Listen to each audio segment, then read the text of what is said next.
Hello, everyone. We are back today with a live ENT class. And the topic for today will be miscellaneous disorders of nasal cavity and allergic rhinitis. Uh, so we have covered most of the topics from this questions. We have short answer questions left, and we'll be doing that today. So before we move ahead, a small introduction to the Auricle platform. So here you can do a rapid revision of all important questions. You can get a fact check because we cover high yield topics for all the subjects. And we make sure that we take topics from previous year's questions and we show it on the platform. So we make sure that we prepare the student for their academic exams and also for the next exam. So these are the questions that we'll be covering today. Foreign body in the nose, rhinoliths, nasal myces, that's maggots in the nose, CSF rhinorrhea, rhinositis, sinusitis, nasal allergy. All these classifications of allergic rhinitis have been covered in the previous topics. So please make sure you look into it before you continue watching this class. So why do you have to choose Auricle? We have 5 modes: recorded, live class, practical session, exam module, and hard copy sets. Hard copy sets can be used if you find that using a textbook quite complicated. And the recorded classes will be recorded on your applications, and you can come back and watch the videos again and again. And live classes will be here live. You can join the live classes to clear all your doubts, or have if you like watching live classes. So we make sure that we provide flexible learning with an expert instruction and conventional revision. In live classes, we make sure that we do in-depth coverage, and it is an interactive learning session on the live platform. Express exam module is where we cover the entire syllabus in 20 hours. So this is usually before your exams. So it's like a revision before you go for the exam, where we complete the syllabus in 20 hours. Doesn't mean that you just don't have any idea about the topic and you expect a revision like this. We also make sure that we teach you answer writing skills, and this will be done by expert educators. We have one-on-one doubt clearing sessions if anyone interested. And then we have hard copy sets, just like your textbooks. We have a question bank, which you can download on your phone. It has 3 levels from beginner to expert level. You can customize the question bank, and it can be used for NEET, PGs, and FMG practice exams as well. Practical sessions, we teach students for their practical, how to approach in the practical exam, how to write the exam, what do you expect in the exam, what can you expect from the external and internal. So all these things will be covered here. All right. Now we have 4 subscription plans. You can see it on your screens. You can use any one you want. You can use the code that you can see on the screen for discount. Let's start. So today's first topic is foreign body in the nose. The foreign body is aspirated in the airway passages and it can get stuck into 3 places, either larynx, trachea, or the bronchi. Up, larynx, midway, trachea, or the bronchus. So the site of dislodgement will depend upon the size. If the size is smaller, it can just slip down. If the size is bigger, it will just get stuck in the larynx. If it is smaller, it can even enter your lungs. So a large foreign body will be unable to pass through the glottis and it will just get locked in the supraglottic area. So if it is large, it will get locked into supraglottic area. All right.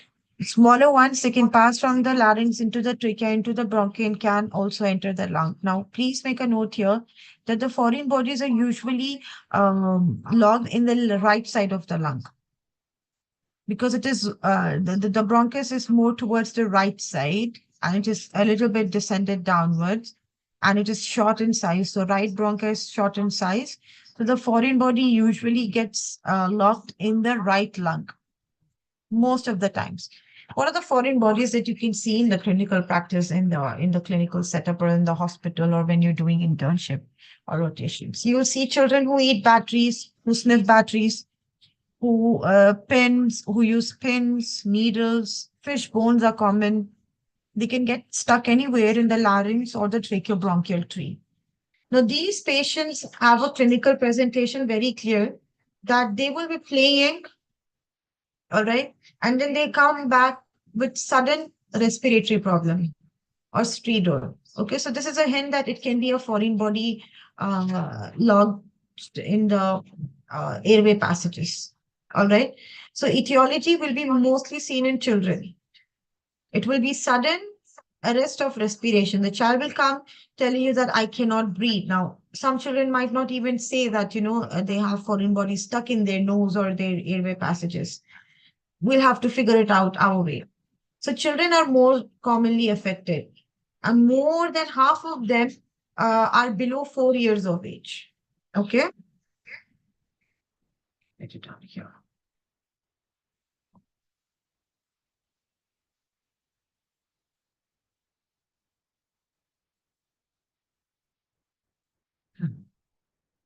In children, the most common thing that you will encounter in the clinical practice when they come with a foreign body in the airway passage is a peanut. Second most is the seed. And third mode is what do you say? Batteries.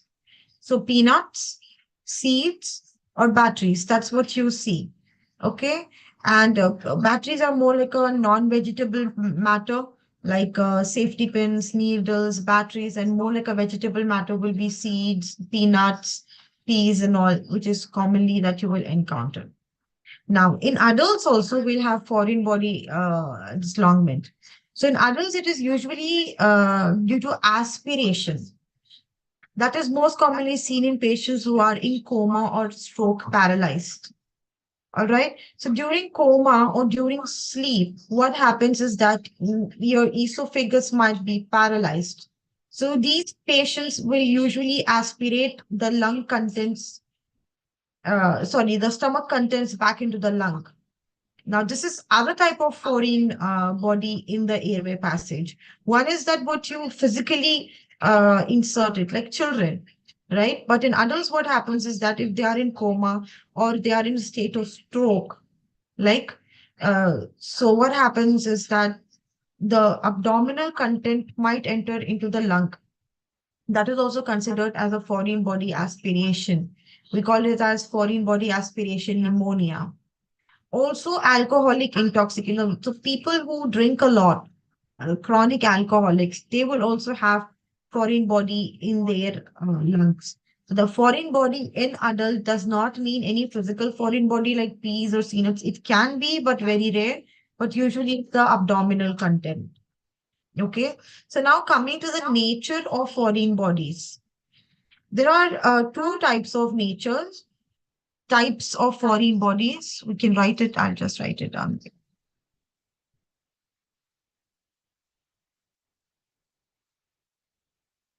One is non-irritating type, and the other one is irritating type.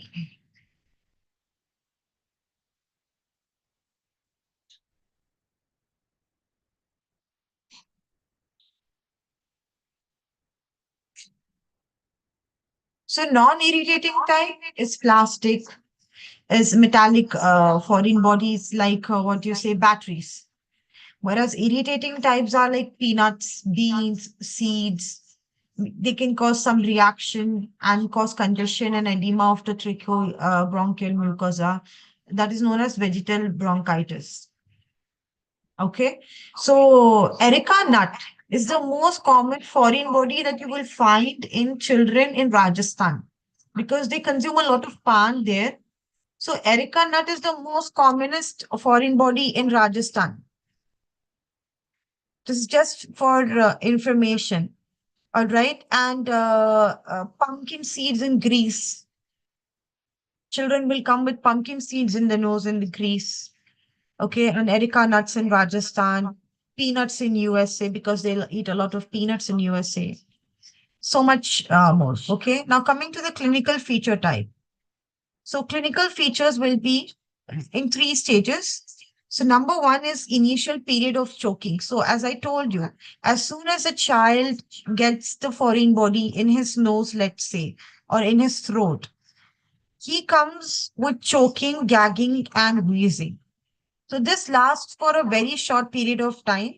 And the foreign body might be coughed out. So if he immediately consumes it and then he coughs it out, it might just come out, or it might get locked in the larynx or furthermore into the tracheobronchial tree. Okay, so the first stage is period of choking, gagging, and wheezing. Now, this can be an unpredictable stage. Either the foreign body will seep in or it will just come out. Depends. Okay, then the second phase is symptomless interval. So, first phase is symptoms, short period. Symptomless Symptomless interval means that the respiratory mucosa will adapt to the presence of the body, foreign body. The body, or what you say, the respiratory mucosa, wherever it is locked, maybe larynx, maybe trachea, maybe lungs, they will start adapting the foreign body. And initially, what will happen is that the symptoms will disappear. Now, this symptomless interval might vary because of the size and the nature of the foreign body. It is not in every case. You cannot see it in patients who consume big batteries, but you will see it in patients who consume very minute particle like a salt granule, or anything that is smaller in size or that can get dissolved in the mucosa. And then we have a later symptom, that's the third symptom. Now, these are caused by airway obstruction, inflammation, trauma. Now, this foreign body will induce inflammation, obstruction. And again, this will depend upon the site of the lodgement. So if it is a laryngeal foreign body, it means there is complete obstruction leading to death, because it will be in midway of the airway passage. So it can cause complete obstruction and death. So a large foreign body may totally obstruct the airway.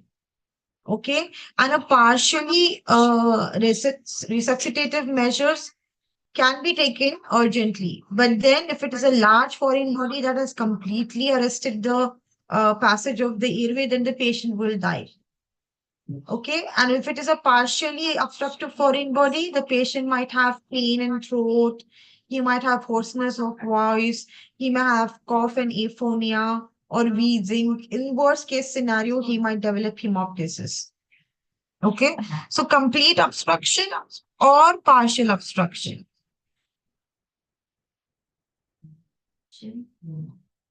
Partial obstruction. Okay. Now, if the tracheal foreign body is involved. Now, we have said that later symptoms depends upon the foreign bodies, in the site of foreign bodies, the site of lodgement of the foreign bodies. So if it is in larynx, it can be complete or partial obstruction. If it is a tracheal foreign body, a sharp foreign body will only produce cough and hemoptysis if it is in trachea.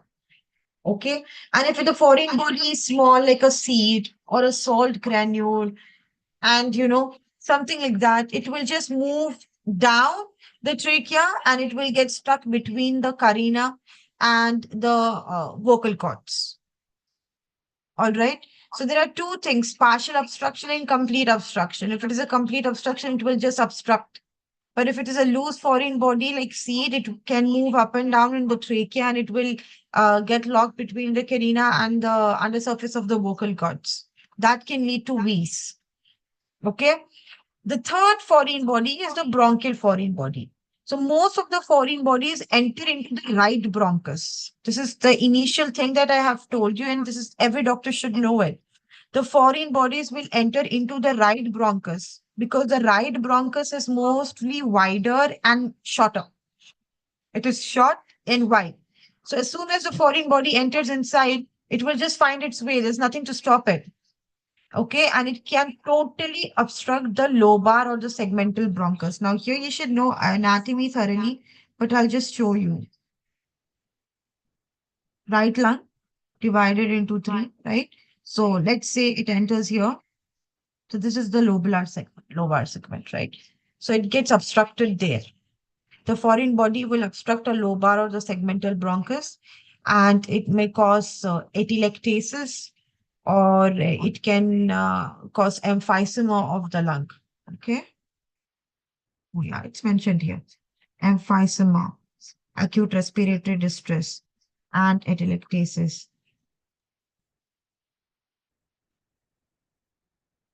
So now always remember there are three stages for clinical features: initial period stage, symptomless interval, and later symptoms. Now later symptoms depends upon the site of lodgement. If it is laryngeal, it will show different symptoms. If it is tracheal, it can show different symptoms. If it is boring bronchial, it will show different symptoms. Larynx will cause the signs and symptoms that you should know. This is very helpful in the practical field. How will you know if it is a larynx, trachea, or bronchial without doing a lab? If the patient presents to you with respiratory distress, or the child comes to you with breathlessness, and it is sudden while he was playing in the park, let's say.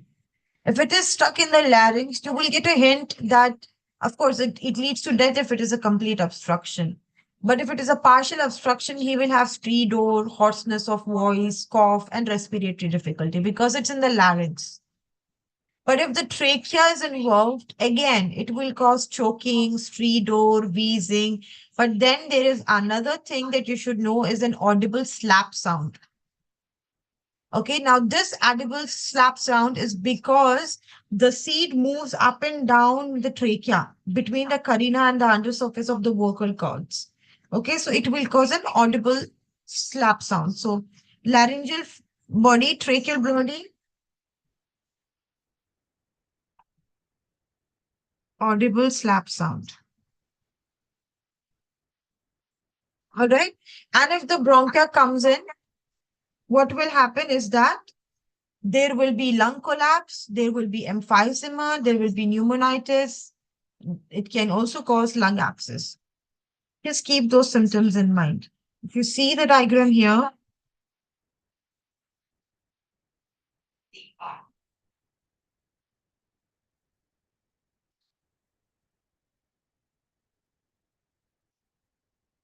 so no, not able to. Yeah. This is in the larynx and this is in the lungs. Okay? Okay. See, just moving ahead. So the types of bronchial obstruction by the foreign body. It can be partial obstruction, so the air can pass in and out, but it will only cause wheeze. Imagine like you're opening a window partially open in a windy day. So there is a wheeze of air that comes in and moves out of your hallway, right?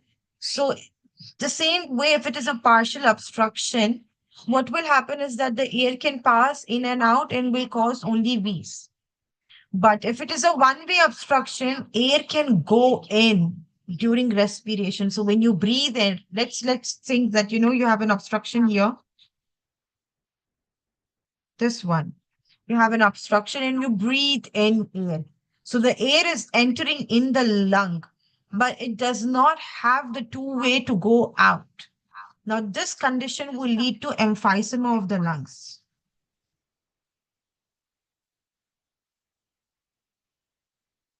If you're able to breathe in air, but not let the carbon dioxide go out. Now, C is total obstruction, where the air can neither go in or nor out. Now, this will cause complete obstruction and lead to atelectasis. So remember, complete obstruction, atelectasis, partial obstruction, emphysema.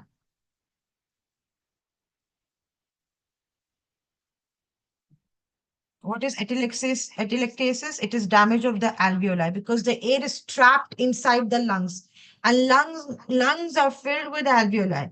So when your alveoli is not able to release of that oxygen, that amount of air that you have inspired, it will just burst. Damage of alveoli. For now,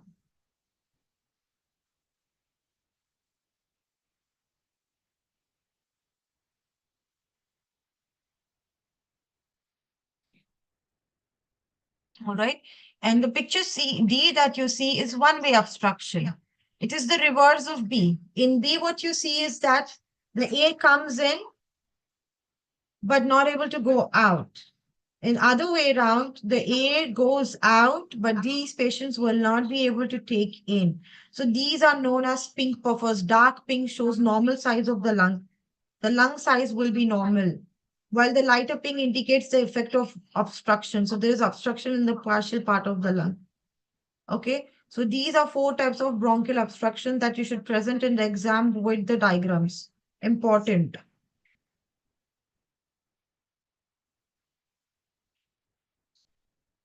Okay. Now, how will you diagnose these patients? The best step to diagnose is posterior, anterior, and lateral view with an extended neck in the X-ray. Okay. Then you can do fluoroscopy, video fluoroscopy, bronchoscopy. That are next levels. But what you should do first is posterior, anterior, and lateral view of extended neck, and you get it done via the X-ray. Okay. Now, how will you manage these patients? So management, if it is a laryngeal foreign body, is different. If it is a tracheal and for bronchial foreign bodies are different. Now, if it is a laryngeal foreign body and there's a large bolus of food that is obstructing the cords, right? He may die. There is complete obstruction, there is death. But if there is partial obstruction, you can manage it by a maneuver known as Heimlich maneuver.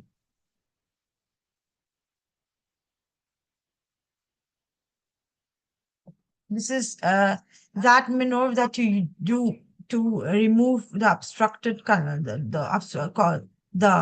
the foreign body in the airway passage.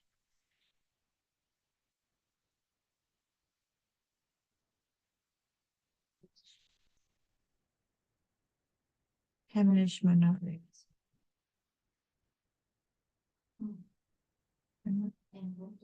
Okay, so you have to stand behind the person, place your arms around his lower chest, not the chest. If you do it on the chest, you're going to break the ribs. So you have to hold it at the lower chest and you give four abdominal thrusts. So what you do is that you're lifting the diaphragm up. You go behind him, you hold it at the lower chest, and you just make sure you put thrusts on his abdomen so that the diaphragm pushes the lungs up. Now, what happens is that the residual air in the lungs, they might, just lodge the foreign body out with a reverse movement. Like, holding something in your hand, something stuck in the bottle, and a plastic water bottle, and you just want it to come out. So you just press it so that the pressure down there can just, move it out. And other thing that you can do, this is Heimlich maneuver. Everyone should know it. Every doctor should know it. Okay. Then you have cricothyrotomy or emergency tracheostomy. If Heimlich maneuver fails, you have to make sure that the patient reaches the hospital on time, and you will have to do a cricothyrotomy or emergency tracheostomy because these patients will arrive at the hospital with acute respiratory emergency. Okay. Now, this is when the foreign body is in the larynx. If it is a complete obstruction, he will die. If it is a partial obstruction, we, as a presented doctor there, we can do a maneuver that's known as Heimlich maneuver. And if it doesn't work, get an emergency done, move the patient to the hospital, and he should get a cricothyrotomy or an emergency tracheostomy done. All right. Now, if it is in a tracheal or a bronchial foreign body, These can be removed by bronchoscopy. Okay, this maneuver is done if it is a laryngeal obstruction.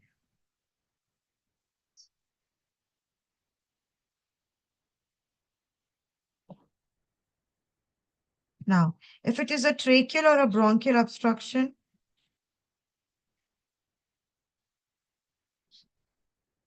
what you do? You do bronchoscopy.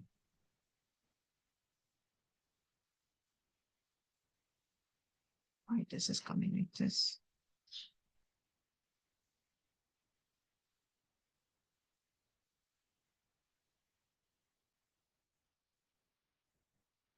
Okay. Now, emergency removal of these foreign bodies is not indicated unless there is complete airway obstruction. Okay. If they are of vegetable nature like seals and all, they will swell up. So just remember that if it is a tracheal or a bronchial foreign body, you will have to do bronchoscopy. Now, methods to remove tracheobronchial foreign body.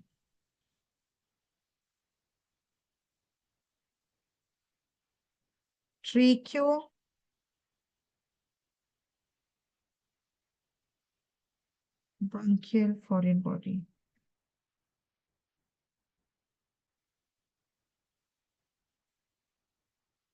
All right. So number one is that conventional rigid bronchoscopy. If it is in the trachea and the bronchus, you do bronchoscopy, first line management without any doubt. You do not have to think about anything else. You have to get a bronchoscopy done. Okay.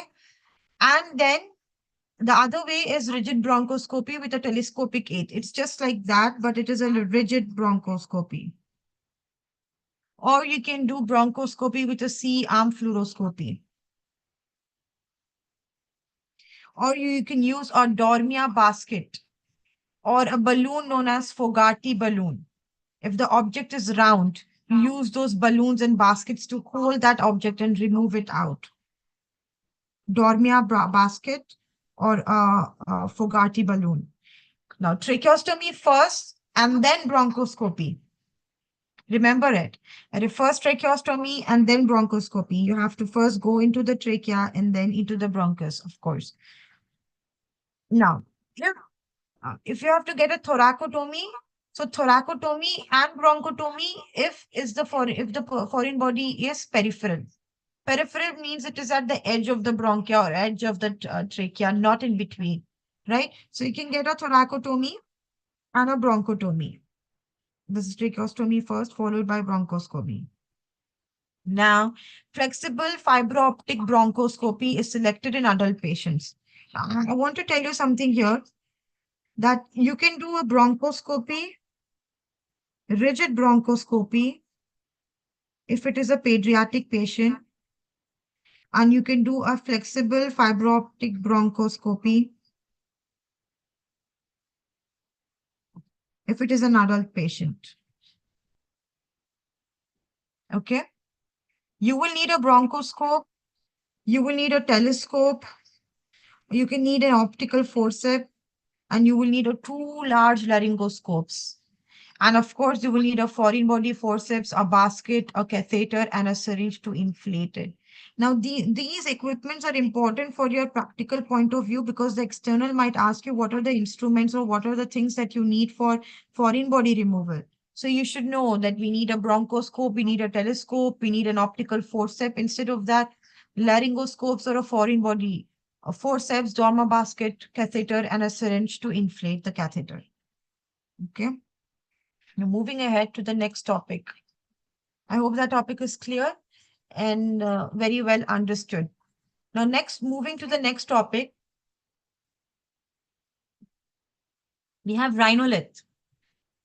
What is rhinolith? Rhinolith is a stone formation in the nasal cavity. How does this stone form? You have heard of stone forming in the kidney, you have heard of stone forming in the gallbladder, but how do we have stones? We have even heard stones in the tonsils. But how does a nose cavity, nasal cavity have stones? So a rhinolith usually forms around the nucleus of a small exogenous foreign body. So any patient, if he has a small exogenous foreign body, right? Or any blood clot, or any secretions that's there in his nasal cavity. Slowly, by deposition of calcium and magnesium salts, it will start to develop rhinolith. Okay. And then over a period of time, it grows in size and it becomes like an irregular mass. And then it causes pressure necrosis over the other structures of the nasal cavity, like septum and lateral wall of the nose. And it will cause a more severe condition. So I'll explain you here.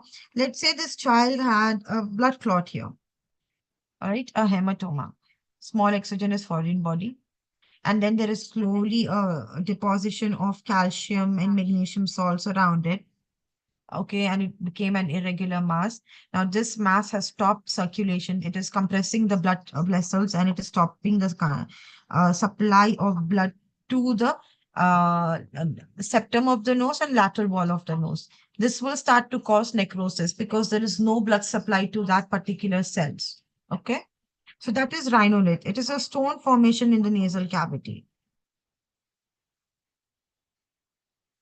Okay, forms around the nucleus of the foreign body. So here nucleus doesn't mean the cell. They are defining it as a foreign body. Like foreign body becomes the nucleus of the stone. Okay? Nucleus of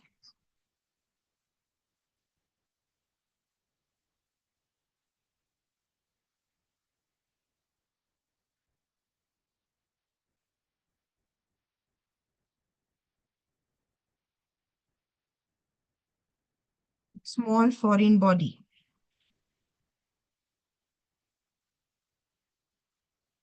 Okay? And deposition of calcium magnesium salts.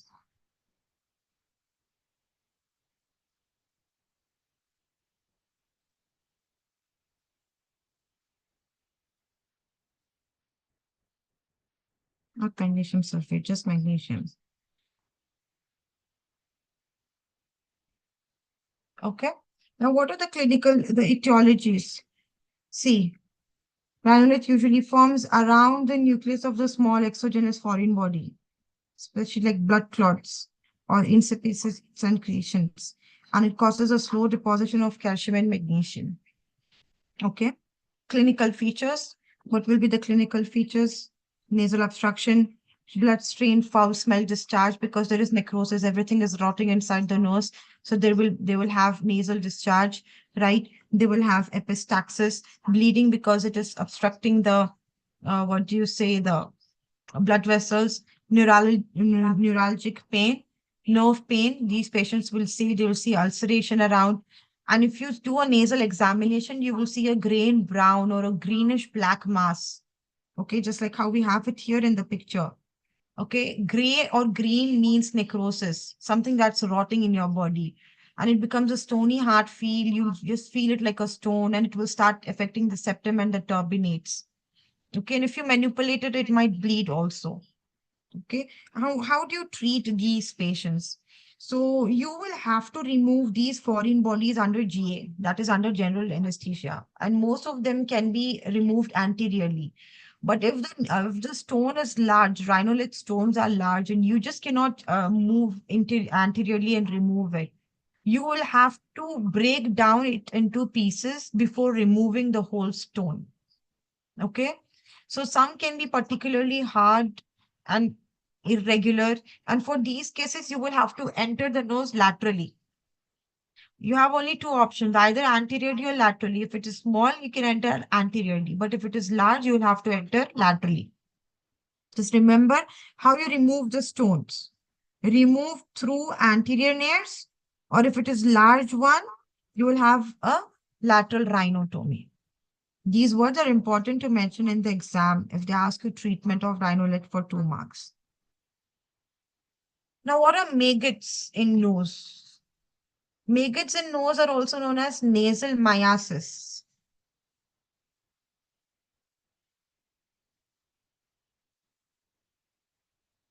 These are commonly seen in patients, this is especially for FMGs, that these are commonly seen in patients who are immune compromised. All right. who have immunological system low, like HIV, AIDS, or you can say hepatitis, diabetic patients, uncontrolled diabetes patients, they will also have, yeah, maggots in their nose. So maggots are largely known as larval forms of flies. So flies enters into the nose, becomes a larva there. They feed upon your nasal content and becomes a larva. So they are seen to infest the nose, the nasopharynx, the sinuses, and they will cause destruction there, and they will feed on it. They will feed on nasopharynx and sinuses, and they will grow into a larva. So flies are particularly of one gene, chrysomia. Oh yeah, she mentioned here.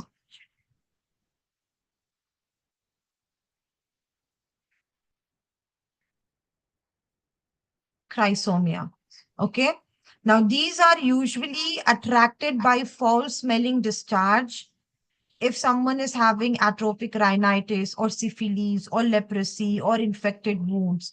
So let's assume a patient who is immunologically low, immune low, okay, or someone who's having leprosy, or someone who is having STD, or someone who is having atrophic rhinitis, which we have mentioned in the previous class. So all these patients will have foul smelling nasal discharge.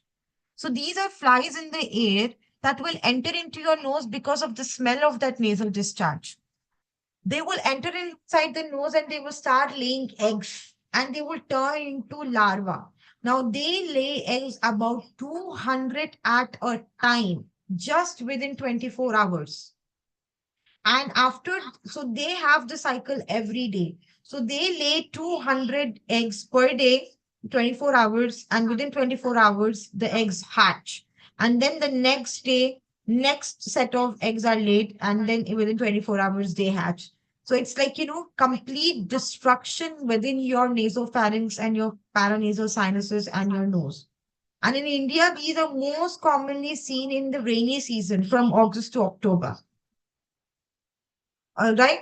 So maggots in the nose is a serious complication of atrophic rhinitis or any patient with immune low condition. Uncontrolled diabetes patients are also having this condition. So clinical features in first 3 to 4 days, you will just feel some irritation and sneezing in your nose, or you will just have lacrimation, you will have headache. Then what happens is that there will be a thin blood stain discharge. It's not epistaxis. It will be mucus with blood.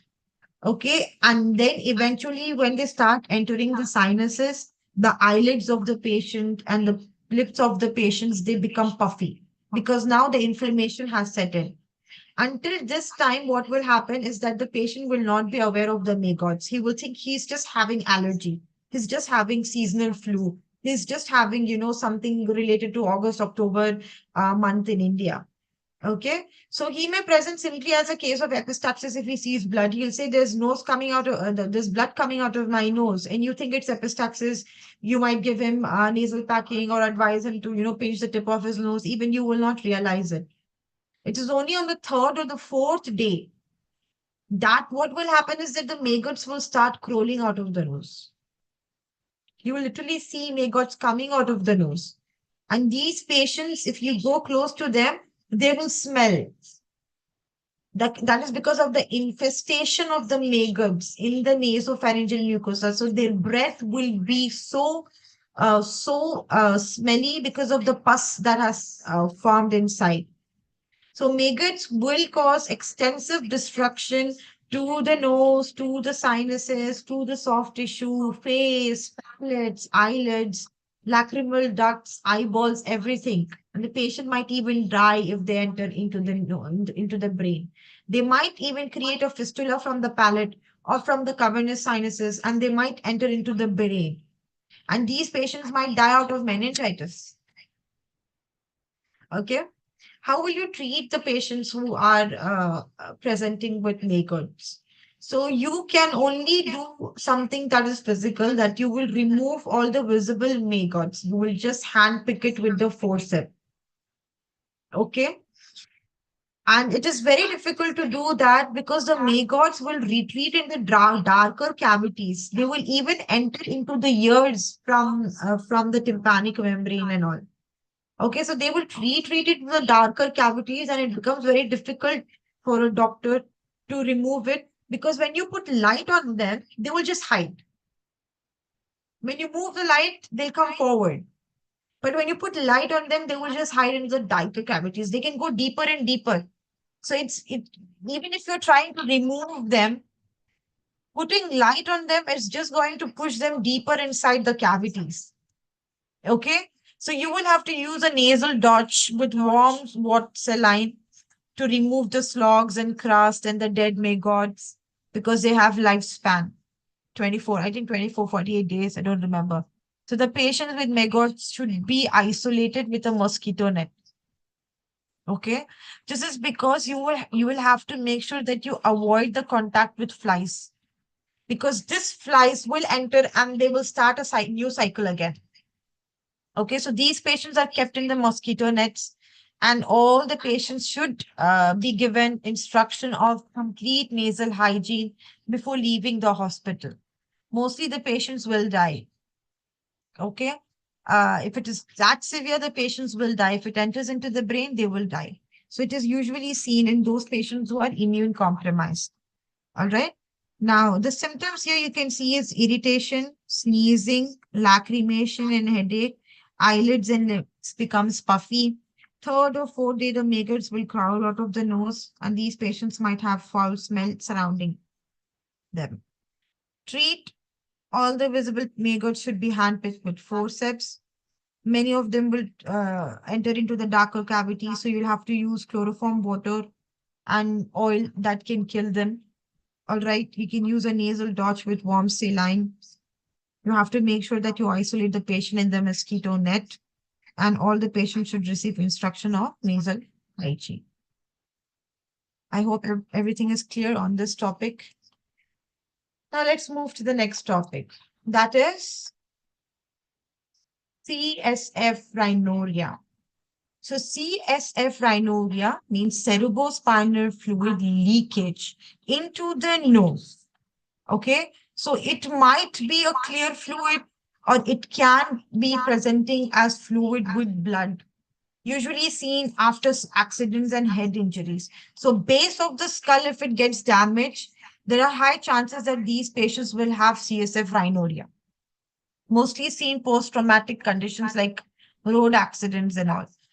So the etiology of this is trauma, okay, can be accidental, can be surgical, okay, inflammations like polyposis, fungal infections, osteomyelitis, anything that can destroy the bone.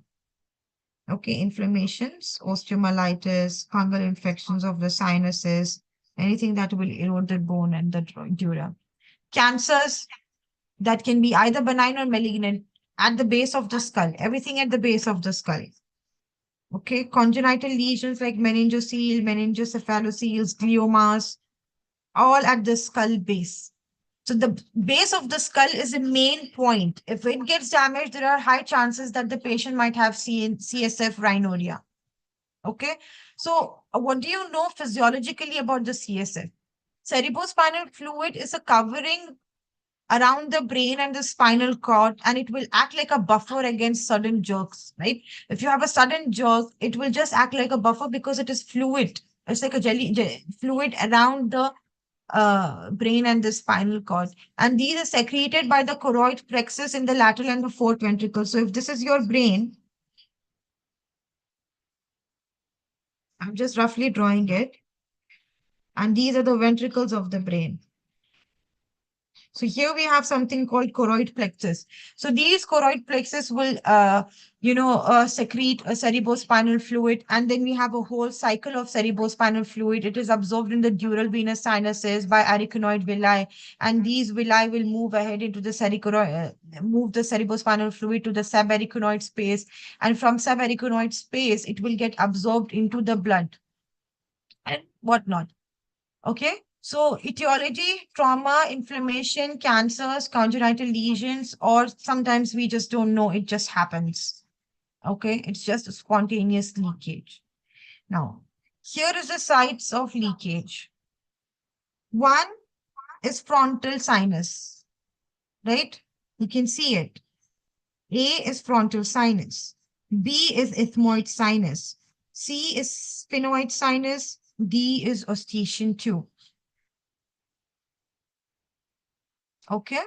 So these are the sites of leakage. So cerebrospinal fluid from the anterior cranial fossa reaches into the nose via cibriform plate. What is cibriform plate? It is the plate in the nasal cavity, right? So it will enter into the, it will enter from fossa reaches the nose from the cibriform plate and from the roof of the ethmoid air cells and then into the frontal sinuses. And CSF from the middle cranial fossa follows the injury, follows to the sphenoid sinuses. Okay. Now you have to make sure that you know the sites.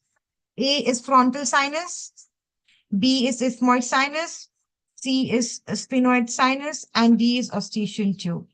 Okay, so eustachian tube is usually ruptured, and there is a CSF. What do you say? CSF rhinorrhea from eustachian tube when there is temporal bone fracture. Okay, frontal sinus, frontal bone fracture. Ethmoid sinus and sphenoid sinus is base of the skull. These both. B is ethmoid sinus and C is so base of the skull. Temporal part, frontal part.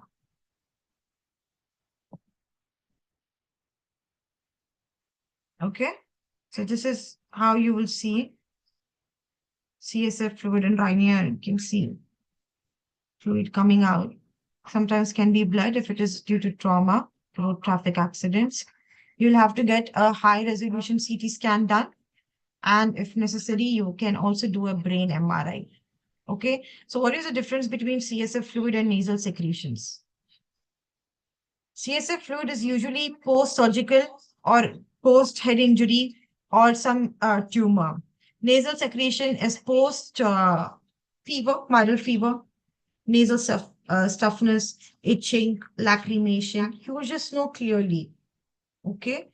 But in CSF fluid, there will be few drops or stream of fluid that will gush down when you move forward. So when you bend, the fluid comes out. But when you're up straight, it will not come.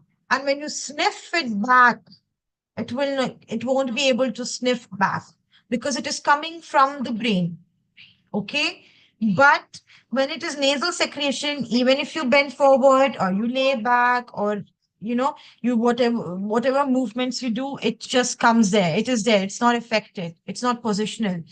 And nasal secretions, when you sniff it, it goes back. But CSF fluid will not go back. Okay. And CSF fluid will be sweet. We can say it's sweet, but nasal secretions will be salty. Remember it like that. So always make sure that you take a thorough history of the patient to know, and you just don't mistakenly conclude that the patient is having some flu or cold or nasal secretion, and you just rule out CSF fluid, but he might have CSF fluid if he's having history of any benign tumor that he's not aware about, right? Or any fistula creation, or maybe idiopathic CSF rhinorrhea. Okay. So there are methods that you can treat CSF rhinorrhea. Early cases, post-traumatic CSF rhinorrhea, you can manage them conservatively, like bed rest, and you elevate the head of the bed. Okay, and you make sure you give them laxatives because so that they don't strain. So when they don't strain, the fluid doesn't come off the brain. And you ask them not to blow their nose or sneeze or strain. And you can give them antibiotics to prevent meningitis. Okay. Now there is a method where you do a surgical repair. It is intracranial approach. Okay. One is neurosurgical intracranial approach. One is extradural approach, where you enter through ethmoid. So you do an ethmoidectomy from the cibriform plate, enter into the sphenoidal approach, You go through its sphenoidal approach. For the sphenoid, you create an osteoplastic flap. Uh, if it is a frontal sinus leak, if it is a frontal sinus leak, you'll have to go from back. You cannot just open here and enter into the frontal sinus. And there is something called transnasal endoscopic approach. Okay, endoscopic surgery for nose and sinuses. Okay, this is seen in anterior cranial fossa leakage. Okay. So here you can see we have brain, we have pia matter, aragonite matter, and dura matter. And you place a graph between this layer and this layer,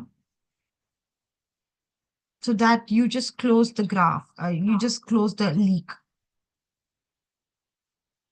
Okay, so underlining grafting of fascia uh, by placing a mucosa.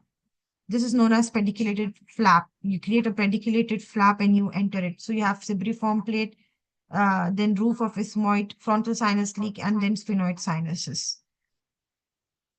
All right. This is a way to repair the CSF rhinorrhea. I think that's for today. Hope you got the class. See you again.